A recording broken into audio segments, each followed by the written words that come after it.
नमस्कार दोस्तों, मेरा नाम है राजूराम और मैं आज आपको पढ़ाऊंगा कि मौर्य काल की पृष्ठभूमि क्या रही है और इसका जो प्रथम राजा था वह कौन था। तो हम आज इसे पहला राजा ही पढ़ेंगे, इसका जो चंद्रगुप्त मौर्य था, क्योंकि यदि हम तीनों राजा पढ़ेंगे इसके महत्वपूर्ण, तो ये वीडियो काफी बड़ा हो सकता है और आपको लगने में बोरिंग हो सकता है। तो इसलिए हम आज मौर्य काल की थोड़ी पृष्ठभूमि समझ लेंगे और ये समझेंगे कि चंद्रगुप्त मौर्य किस तरह राजा बना और उसकी जो प्रशासनिक व्यवस्था है उसकी क्या क्या विशेषताएं थी, वह किसकी सहायता से राजा बना, उसका शासनकाल क्या रहा, उसने किससे युद्ध लड़ा किससे नहीं। तो इस बात की आज हम चर्चा करेंगे। तो सबसे पहले आज मैं यहाँ देख लेता हूँ कि मौर्य काल, और आपको भी बता देता हूँ मौर्य काल मौर्य राजवंश एक ही बात है, क्योंकि ये राजा था इसलिए यहाँ राजवंश कहना भी उचित हो सकता है, मौर्य काल भी कहना उचित हो सकता है, इसलिए दोनों उचित है। तो हमें देख लेना है कि 323 ईसा पूर्व से 185 ईसा पूर्व तक जो इसका रहा है शासनकाल, किसका, मौर्य काल का जो शासनकाल रहा है या आप अस्तित्व काल रहा है 323 ईसा पूर्व से 185 ईसा पूर्व तक। अब मौर्य काल क्या है कि मौर्य काल पहले ये नहीं था, तो मतलब ये कैसे बना कैसे नहीं, ये राजवंश तक कैसे पहुंचा एक सामान्य वंश से, तो इसकी हम आज चर्चा करेंगे। तो सबसे पहले हम यहाँ देख लेते हैं कि एक मगध नाम का एक महाजनपद था जो कि भारत का सबसे शक्तिशाली महाजनपद था, ठीक है ना। तो वहां का राजा कौन था, घनानंद। अब आप सोचेंगे कि घनानंद किस वंश का शासक था, तो नंद वंश का शासक था। 326 बीसी, अब यहाँ 326 बीसी में कौन आया था, सिकंदर। वो सिकंदर लोदी नहीं, यूनान का शासक सिकंदर, जिसे विश्व विजेता भी कहते हैं, जिसने पूरे विश्व को जीत लिया था और उससे भारत भी अछूता नहीं रहा, ठीक है ना। तो उसने मगध पर आक्रमण किया था 326 ईसा पूर्व में, जिसकी वजह से अराजकता फैल गई, मगध को लूट लिया, मगध की शक्ति कमजोर हो गई और घनानंद उससे हार गया, इससे सिकंदर से, जो विश्व विजेता कहलाता है, ठीक है ना। और एक महत्वपूर्ण बात, घनानंद के जो अस्तित्व को खत्म करने में एक महत्वपूर्ण बात यह है कि घनानंद ने चाणक्य नाम का एक विद्वान था या दरबारी था या ज्योतिष था या रणनीतिकार था, उसको भरे दरबार में लज्जित कर दिया, वहां से निकलवा दिया। तो चाणक्य को गुस्सा आ गया, ये तो जायज बात है, स्वाभाविक है। तो चाणक्य ने किसी ऐसे व्यक्ति को चुना जो कि घनानंद को नष्ट कर सके, तो उसने चंद्रगुप्त मौर्य को चुना। अब क्यों चुना, इसके लिए लंबी चौड़ी कहानी है, वो मैं आपको नहीं बताऊंगा, ठीक है ना। तो चंद्रगुप्त मौर्य ने चाणक्य की सहायता से क्या किया, घनानंद था उसको 323 ईसा पूर्व में पराजित कर दिया।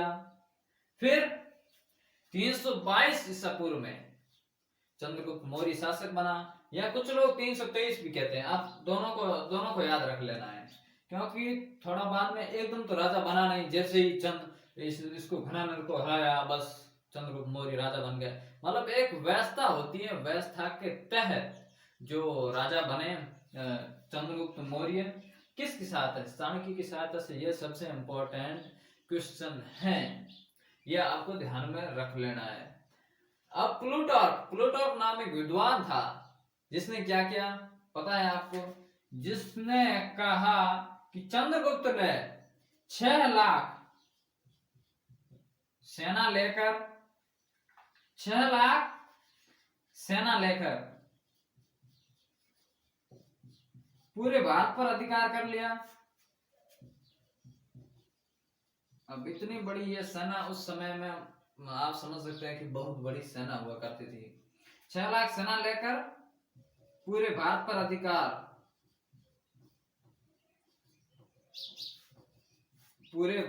अधिकार कर लिया, यानी उसने पूरे भारत को अपने अंडर में कर लिया। ये एकमात्र ऐसा शासक था, यानी चंद्रगुप्त मौर्य एकमात्र ऐसा शासक था जिसने सबसे पहले अखंड भारत का निर्माण किया। ठीक है ना। इसे हम आगे पढ़ेंगे कि जो इसका जो सेल्यूकस के साथ युद्ध हुआ, इसके बाद इसका और राज्य क्षेत्र में विस्तार हो गया। हालांकि आक्रमण तो सेल्यूकस ने किया था, चंद्रगुप्त मौर्य ने नहीं किया था, लेकिन उसे मुंह की खानी पड़ी, ये आप समझ सकते हैं। इसके बाद चाणक्य को प्रधानमंत्री बनाया गया। अब ये भी क्वेश्चन आ सकता है कि चंद्रगुप्त मौर्य का प्रधानमंत्री कौन था? चंद्रगुप्त का प्रधानमंत्री कौन था? चाणक्य। चाणक्य इसका प्रधानमंत्री था, ये भी आपको ध्यान में रख लेना है, ठीक है ना। और ये बहुत ही इंपॉर्टेंट है। इसके बाद हम देखेंगे कि जो यूनान का शासक था, या आप मान सकते हैं कि सिकंदर का उत्तराधिकारी, जिसका नाम था सेल्यूकस निकेटर, ठीक है ना, सेल्यूकस निकेटर। तो आप चाहें तो इसका स्क्रीनशॉट ले सकते हैं और फिर इसके बाद मैं आगे बढ़ूं।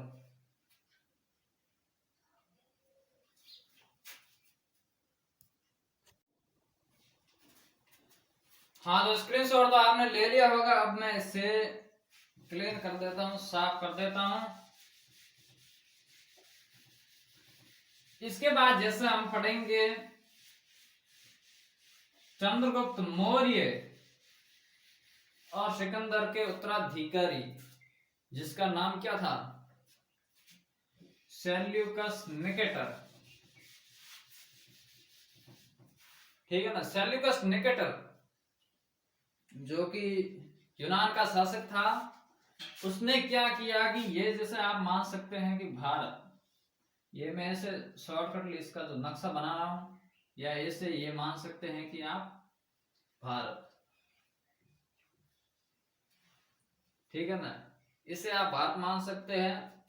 अब सेल्यूकस ने जो कहां से आक्रमण किया था? यूनान इधर ही है, और अधिकतर जो आक्रमण हुए थे, चाहे वो तुर्कों के हो, चाहे मुगलों के हो, या किसी और व्यक्ति के हो, तो अधिकतर यहीं से हुए थे। अंग्रेज यहां से आए थे, दक्षिण से, ठीक है ना, ये आपको ध्यान रख लेना है। तो सेल्यूकस का आक्रमण हुआ था, ये है उत्तरी दिशा और ये है पश्चिम दिशा। सेल्यूकस का आक्रमण हुआ था उत्तरी पश्चिमी दिशा से, ठीक है ना। मगध पर आक्रमण हुआ था, और या चंद्रगुप्त मौर्य पर आक्रमण हुआ था, यह समझ सकते हैं। कब हुआ?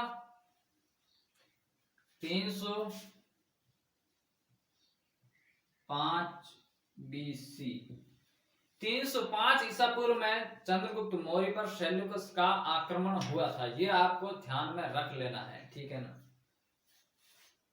तो ये मैं इससे मिटा लेता हूं। और इसके बाद क्या हुआ कि चंद्रगुप्त मौर्य जो कि शक्तिशाली था, और उसके पास चाणक्य जैसे विद्वान व्यक्ति थे, रणनीतिकार थे, तो इसकी वजह से चंद्रगुप्त मौर्य सेल्यूकस को आसानी से हरा पाया। और सेल्यूकस हार गया, तो सिंपल सी बात है कि हार गया, या तो कोई किसी को मार देगा, या फिर उसे जो हारने वाला है उसे समझौता करना पड़ेगा, ठीक है ना। दोनों चीजों में से एक चीज तो कबूल करनी ही पड़ेगी, या तो भाग जाओ या फिर समझौता कर लो और अपनी पुत्री का विवाह कर दो। तो सेल्यूकस ने क्या किया? देखो मैं यहां लिखता हूं, सेल्यूकस वर्सेस चंद्रगुप्त मौर्य, इस दोनों के मध्य जो युद्ध हुआ था, ठीक है ना, इस दोनों के बीच युद्ध हुआ था। अब युद्ध में निर्णय क्या लिखा? निर्णय संधि या समझौता बोल सकते हैं आप इसे, यह आपकी जो भाषा पर पकड़ पर डिपेंड करता है। अब संधि हुई या समझौता हुआ, संधि की शर्त है,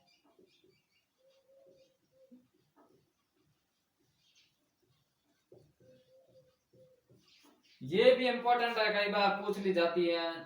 कुछ लोग 3 शर्त बताते हैं, कुछ लोग 4 बताते हैं, ठीक है ना, ये आपको ध्यान में रखना है। तो हम यहाँ पर 4 शर्तें बताएंगे, जो कि मुख्य तो 3 शर्तें हैं, लेकिन एक और शर्त भी है, संधि की शर्तें। अब संधि की शर्तें क्या है?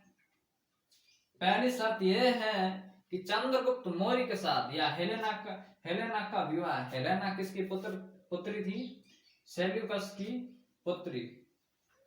हेलेना का विवाह, जिसे इतिहास में कार्नेलिया भी कहते हैं कुछ लोग, लेकिन आप हेलेना भी याद रख सकते हैं। केवल हेलेना कार्नेलिया का विवाह किसके साथ? चंद्रगुप्त के साथ हुआ, ठीक है। उसके बाद दूसरी शर्त ये है, अब दूसरी शर्त में एक भाषा के आधार पर ये है कि सेल्यूकस हार गया तो उसने चंद्रगुप्त को वो फलाना फलाना प्रदेश दे दिए। अब ये भी मान सकते हैं कि सेल्यूकस ने हेलेना का विवाह चंद्रगुप्त मौर्य के साथ करके दहेज में जो प्रदेश दे दिए। अब दहेज में कौन कौन से प्रदेश दिए या हार कर कौन कौन से प्रदेश दिए, उससे आप अपनी लैंग्वेज के आधार पर समझ सकते हैं, ठीक है। तो आप कुछ भी मान सकते हैं, जैसे काबुल, चार मुख्य रूप से प्रकार है, काबुल, कंधार, प्रकार नहीं सॉरी ये प्रदेश है, काबुल, कंधार, हेरात और बलूचिस्तान या बिलोचिस्तान। प्रदेश सेल्यूकस ने चंद्रगुप्त को दहेज में दिए, चंद्रगुप्त को दिए, मान सकते हैं आप दिए। इसके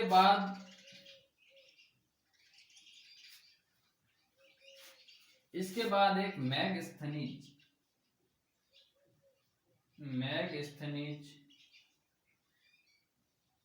को चंद्रगुप्त के दरबार में छोड़ा, चंद्रगुप्त को सौंपा।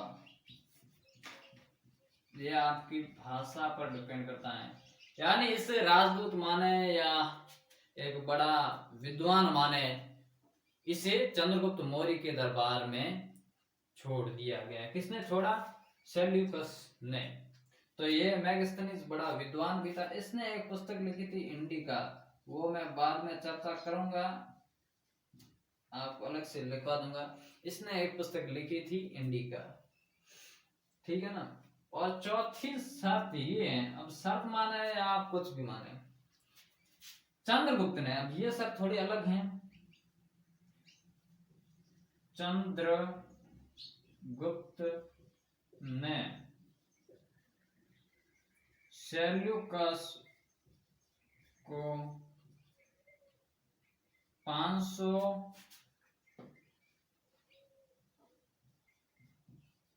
हाथी उपहार में दिए,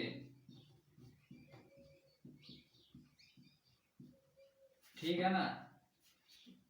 चंद्रगुप्त मौर्य ने सोचा कि चलो कुछ उपहार ही दे दिया जाए, तो चंद्रगुप्त मौर्य ने इसको 500 हाथी उपहार में दे दिए, क्योंकि इतना बड़ा अगर प्रदेश आ गया तो उपहार देने में कोई कंजूसी भी नहीं होनी चाहिए, ठीक है ना।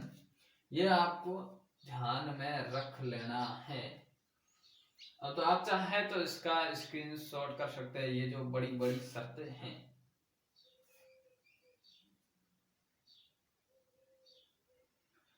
मैं समझता हूं कि आपने स्क्रीनशॉट कर लिया होगा। उसके बाद हम देखेंगे कि जो चंद्रगुप्त मौर्य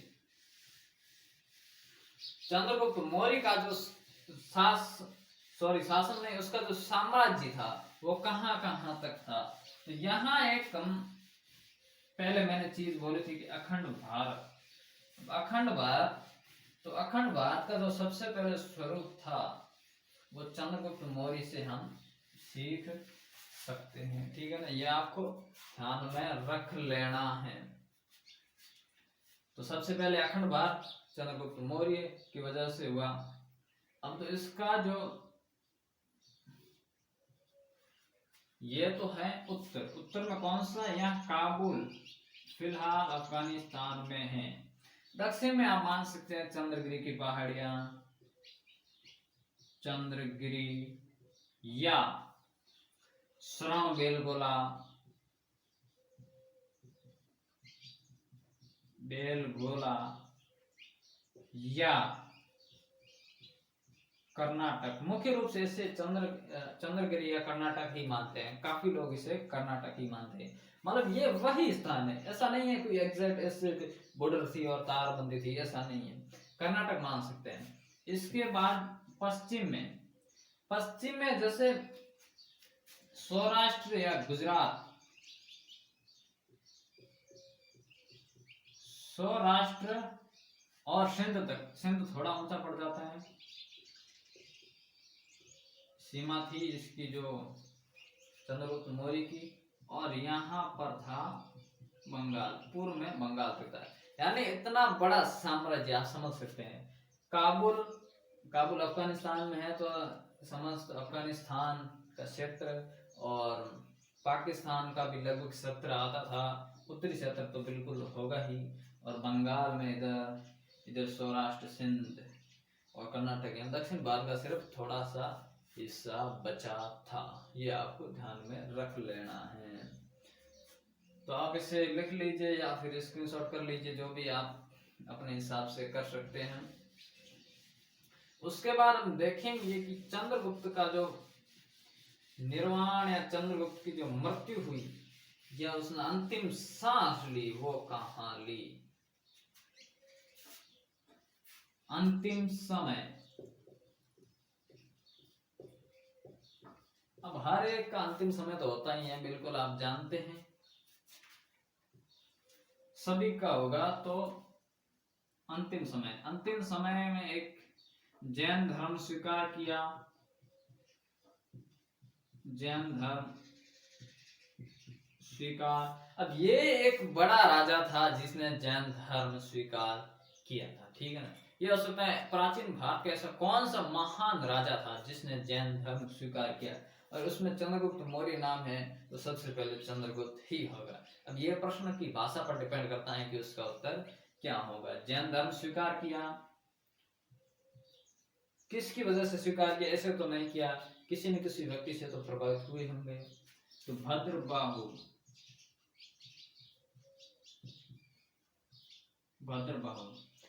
अब इसके जो गुरु थे, धार्मिक गुरु मान सकते हैं, अब ये थे इसके गुरु, किसके थे, ऊपर लिख देता हूं हेडिंग, चंद्रगुप्त मौर्य। चंद्रगुप्त मौर्य के गुरु थे भद्रबाहु, और इन दोनों के बीच जो बातचीत थी, या आप दार्शनिक बातचीत मान सकते हैं, वो बातचीत भद्रबाहु चरित में है, प्रश्नोत्तर की है काफी, ठीक है। भद्रबाहु और ये दोनों मिलकर चंद्रगुप्त प्लस भद्रबाहु, ये दोनों मिलकर कहाँ गए, दक्षिण में, दक्षिण भारत में, या अपने साम्राज्य के दक्षिण में। वहां पर है चंद्रगिरी की पहाड़ियां, चंद्रगिरी की पहाड़ियां। वहां पर एक स्थान है श्रवणबेलगोला, श्रवणबेलगोला।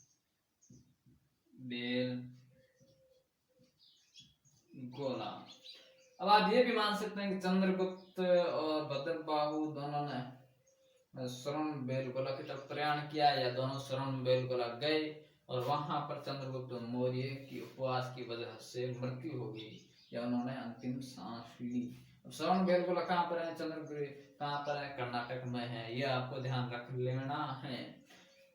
उसके बाद हम देखेंगे कि महत्वपूर्ण जो रचनाएं हैं, एक तो है कौटिल्य कौन सा देखिए, अर्थशास्त्र। अब ये अर्थशास्त्र नहीं, इसका संबंध अर्थव्यवस्था से नहीं है, इसके अंदर जो कैसे शासन चलाया जाता है, मौर्य काल की जो प्रशासनिक व्यवस्थाएं हैं, चंद्रगुप्त मौर्य से संबंधित व्यवस्थाएं हैं, उसके संबंध में, यानी ये एक राजनीतिक पुस्तक है अर्थशास्त्र। इसके बाद आता है मैगस्थनीज।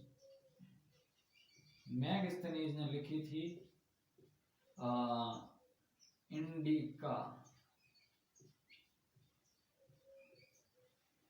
ठीक है ना। और एक इससे संबंधित है भद्रबाहु चरित, मौर्य काल से संबंधित, इससे भी मौर्य काल की जानकारी मिलती है, भद्रबाहु चरित। तो यह आपको ध्यान रख लेना है। अब मैं आपको मोटा मोटा तौर पे ये बता देता हूं कि मौर्य काल क्या था, ठीक है ना। मौर्य काल की स्थापना जो 323 ईसा पूर्व में हुई और 185 ईसा पूर्व तक चला। इसके जो तीन मुख्य रूप से तीन ही राजा थे। अब छोटे और कई छोटे बड़े राजा हुए थे, लेकिन उसकी मैं बात नहीं कर रहा हूँ। तो हम देखेंगे कि चंद्रगुप्त मौर्य, बिंदुसार, अशोक, ये तीन राजा थे। लेकिन आज हमने बात सिर्फ चंद्रगुप्त मौर्य की है। चंद्रगुप्त मौर्य 322 ईसा पूर्व में जो शासक बना, चाणक्य की सहायता से शासक बना, नंद वंश के शासक घनानंद को हराकर राजा बना, ठीक है ना। ये आपको ध्यान रखना है। उसके बाद 305 ईसा पूर्व में सेल्यूकस ने उस पर आक्रमण किया और चंद्रगुप्त मौर्य ने उसे संधि करने पर विवश कर लिया। हेलेना का विवाह चंद्रगुप्त मौर्य के साथ किया गया। चंद्रगुप्त मौर्य को काबुल, कंधार, हिरात, बलूचिस्तान प्रदेश दिए गए। चंद्रगुप्त मौर्य ने 500 हाथी उसे उपहार में दिए सेल्यूकस को। उसके बाद मैगस्थनीज नामक विद्वान था, यूनानी विद्वान था या राजदूत था, उसको चंद्रगुप्त मौर्य के दरबार में छोड़ा। किसने? सेल्यूकस ने। तो ये आपको बहुत ही इंपॉर्टेंट चीज ध्यान रखने। उसके बाद जैसे उसका साम्राज्य माने तो उत्तर में काबुल और दक्षिण में चंद्रगिरी की पहाड़ियों तक था, ठीक है ना। और पूर्व में बंगाल और पश्चिम में सौराष्ट्र या सिंध तक उसका जो साम्राज्य था। वैसे कोई स्पष्ट बॉर्डर नहीं था, लेकिन हम इसे यदि साम्राज्य की बात की जाए तो इसमें हम इस साम्राज्य इसका ये समझ सकते हैं। उसके बाद चंद्रगुप्त मौर्य का जो अंतिम समय था, वो अंतिम समय किस तरह का था, इस बारे में भी यहाँ पर दे रखा है। तो अंतिम समय में उसने जैसे या अंतिम समय में आप सिंपल सा ऐसा मान सकते हैं कि उसने जैन धर्म स्वीकार कर लिया था। ये आपको ध्यान में रखना है। और भद्रबाहु नामक एक जो व्यक्ति था या जैन विद्वान था, उसकी वजह से उसने ये जो स्वीकार कर लिया था जैन धर्म, और बाद में दक्षिण में जो ये चले गए, उपवास की वजह से इनका निधन हो गया। ये जो बड़ी बड़ी चीजें हैं ये आपको ध्यान में रख लेनी है। और इसी के साथ हमारा जो वीडियो समाप्त होता है। और यदि आपको अच्छा लगे तो हमारे चैनल को सब्सक्राइब कीजिए, वीडियो को लाइक कीजिए, ज़्यादा से ज़्यादा शेयर कीजिए। धन्यवाद, नमस्कार।